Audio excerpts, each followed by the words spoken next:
थाना पाखे ओआईसी पाखे इनफॉरमेशन थिला 2-3 दिन तले जे एदेलवाड़ा गाँव बुरु साही रे आमर अफिम चाष होइछि बोली तो सेटा को से वेरीफाई करथिलु वेरीफाई करिकि आमे तापर प्रोसीड करिया पई कि आमे तार जेतिकी प्रोसीड्यूर अछि फॉलो करिकि आरआई हला फॉरेस्ट ऑफिशियल हला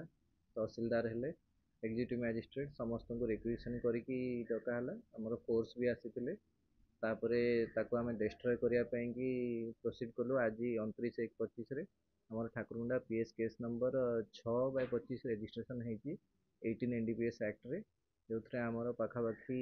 एदेलबेड़ा गाँव बुरु साही रे आमर रेवेन्यू लैंड गोटे अच्छी से रेवेन्यू लैंड उपरे लागी लागी बहुत गुड़े पैच ऑफ लैंड थिला सेठी आमर चाष होइतला चाष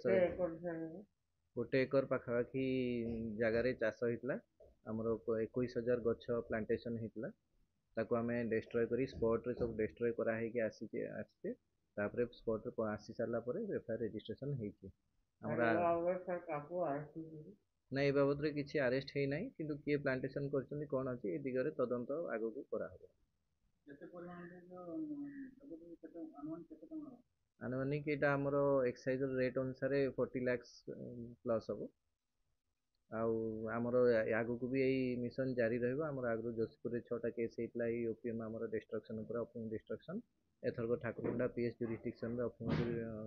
फर्स्ट केस करा हला आमर चलीची एबे मिशन चलची आउरी भी फर्दर केसेस आसी पारे जोधपुर सेटा एबे कहि होबनी सेटा फर्दर इन्वेस्टिगेशन न हला जाय किछि जणा पड़िबनी एबे नहीं रेवेन्यू लैंड अच्छी सरकार जमी अच्छी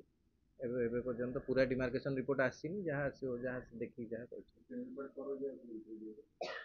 सिमिलपाल पादेश रे कहउचंदी कोर तो म कहि परिबिनी सेटा